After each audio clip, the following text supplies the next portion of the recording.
ఒలిగొండ మండలం చిత్తాపురం గ్రామం నుండి గ్రామ శాఖ అధ్యక్షునిగా ఎన్నికైనందుకు మరియు మీరు వచ్చిన విలేకరులకు అందరికీ నమస్కారం. అదేవిధంగా ఇంతకుముందు ఉప సర్పంచ్గా పనిచేసినాం.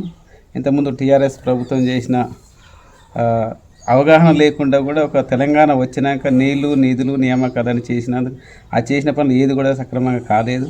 ఇంతకుముందు కాంగ్రెస్ ప్రభుత్వంలో ఇందిరమ్మ ఇండ్లు ప్రతి ఊరికి వచ్చేది. మా ఇంటి ముందు కూడా ఒక 180 ప్లాట్లు ఇవ్వడం జరిగింది. ఇందిరమ్మ ఇండ్లు ఇవ్వడం జరిగింది. రాజీవ్ గాంధీ గృహ కల్పన ఇచ్చారు. ఇంతవరకు టీఆర్ఎస్ ప్రభుత్వంలో ఒక్క ఇల్లు కూడా మన మండలానికే రాలేదు. ఇక మా ఊరికి ఏమొస్తాయి? నీళ్లు. ఇంతవరకు నీళ్ళు అనేది సాగునీరు అనేది ఇంతవరకు కాలువలే లేవు. అప్పుడు ఎంపీగా రాజగోపాల్ రెడ్డి చేసినప్పుడు తెలంగాణ రాకముందు ఉమ్మడి ఆంధ్రప్రదేశ్లో రాజశేఖర రెడ్డి హయాంలో వచ్చినాయే బునాది కాని కాలువ కానీ పిల్లలు కానీ ఆ కాలువలో వచ్చిన నీళ్ళే ఉండే.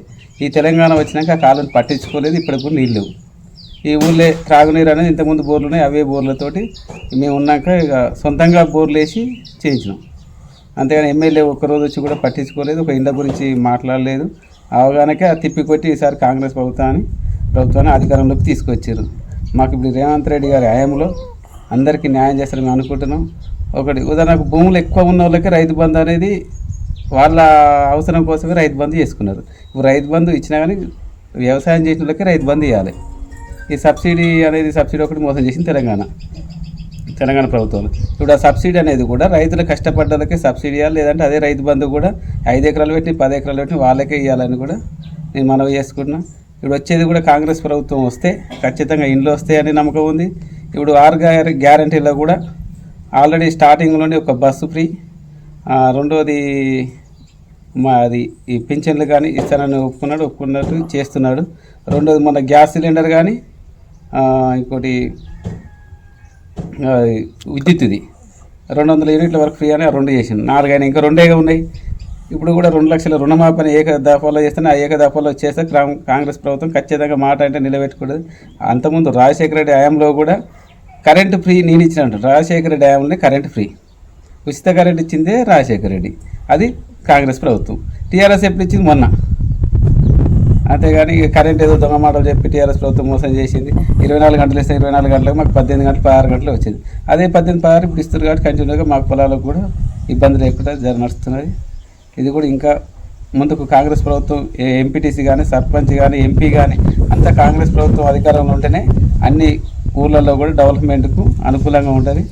దాన్ని కూడా కాంగ్రెస్ ప్రభుత్వం అందరూ చేయాలి. అదేవిధంగా గ్రామ ప్రజలు కూడా గ్రామంలో ఉన్న వాళ్ళు కూడా ఏదైతే అధికారం మీద అయితే ఉందో ఆ పార్టీకి అనుకూలంగా ఉంటేనే నిధులు కానీ నియామకాలు కానీ ఏదైనా చేసుకునేందుకు సులభంగా ఉంటుంది. ఈరోజు ప్రభుత్వం వేరేది ఉండి ఊళ్ళల్లో కూడా వేరే క్యాండిడేట్ గెలిచినందుకు అది చేస్తానికి వీలు ఉండదు.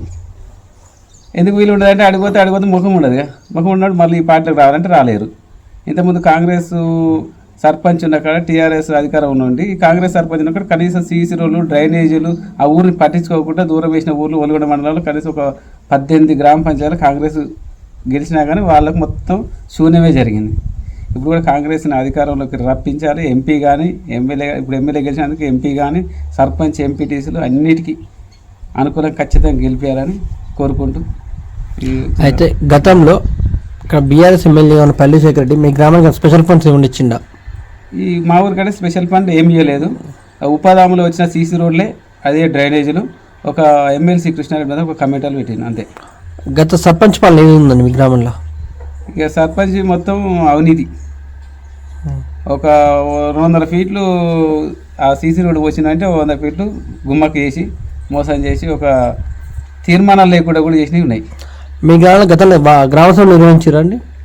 ఆ గ్రామసభలు జరిపించేది. ఎందుకంటే అపోజిషన్ బాగుంది కాబట్టి ఒక ఉప సర్పంచ్ నేనున్నా, సర్పంచ్ ఆయన ఉంది కాబట్టి ఎప్పుడు టగ్గాఫోర్గానే నడిచేది.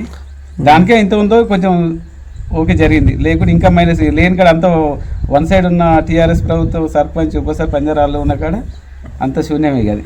మీ గ్రామంలో శ్మశాన వాటికలు పల్లె ప్రకృతి వనాలు కట్టించిరా? ఇంతవరకు శ్మశాన వాటికి ఇంకా పూర్తి కాలే. దాని నిధులు మంజూరనియా? శ్మశాన వాటికలు సర్పంచ్ చేసిండు. డంపింగ్ యార్డ్ నేను చేసిన డంపింగ్ యార్డ్ డబ్బులు ఇంతవరకు 2,40,000 అని ఒక 50,000 ఇచ్చిర్రు. కత్తిమ పైసలు మేమే లాస్ అయి ఉన్నాం. మీ గ్రామంలో ఇంకా ఎంత మేరకు అభివృద్ధి చెందాలండి? ఇంకేమేమి కావాలి మీకు అభివృద్ధి చెందాలంటే? మా ఊరికి ఒక 2 కమిటాలు కావాలి. ఒక కమిటాలు కావాలి, ఏసీ కమిటాలు.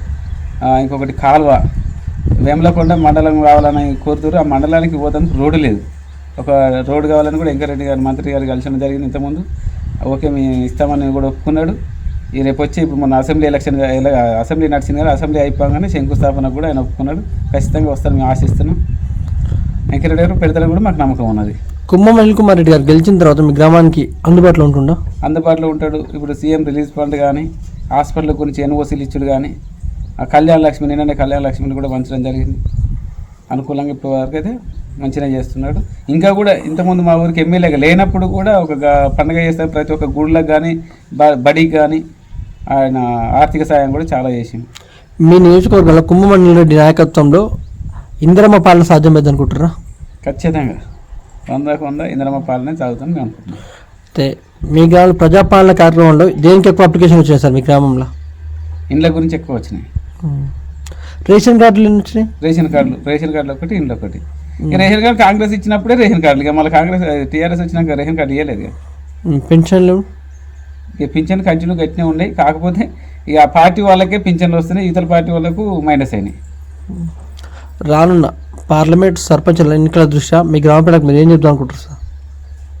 ఈ గ్రామ పంచాయతీ వస్తే సర్పంచ్ మన గ్రామంలో కాంగ్రెస్ సర్పంచ్ గెలిస్తేనే రోడ్లకు కానీ ప్రతి ఒక్క దానికి కూడా నిధులకు కానీ ఏదైనా ఎమ్మెల్యే దగ్గర పోతుంది కానీ ఎంపీ దగ్గర పోతుంది కానీ అనుకూలంగా ఉంటుందని కూడా అనుకుంటున్నాను. మీరు సర్పంచ్ హయాంలో అవినీతి జరుగుతుందంటారు, పై అధికారుల దృష్టికి ఏమైనా తీసుకెళ్ళే కానీ మొత్తం ఇక వాళ్ళు వన్ సైడ్గా మాట్లాడేది ఆ ప్రభుత్వం పట్టించుకోవాలి. ఒకవేళ రానున్న ఎలక్షన్లలో మీకు సర్పంచ్గా అవకాశం పోటీ చేస్తారా? చేద్దామని ఉన్నాను. పోటీ చేసి మీ గ్రామాన్ని ఏ విధంగా అభివృద్ధి చేసుకుంటారు? ఇక కాంగ్రెస్ ప్రభుత్వం ఎమ్మెల్యే కానీ మన సీఎం కానీ ఎంపీ కానీ అందరూ వాళ్ళే ఉంటే ఏ దానికంటే ప్రతి ఒక్కరికి ఫస్ట్ ఇండ్లు, రేషన్ కార్డులు, ఇంకా నీళ్లు, సాగునీరు, మెయిన్ కాలువ తీసుకొచ్చి మా ఊరికి ఇప్పుడు ఎడారిగా ఉన్న ఊరిని అభివృద్ధి చేయాలని అనుకుంటున్నాను.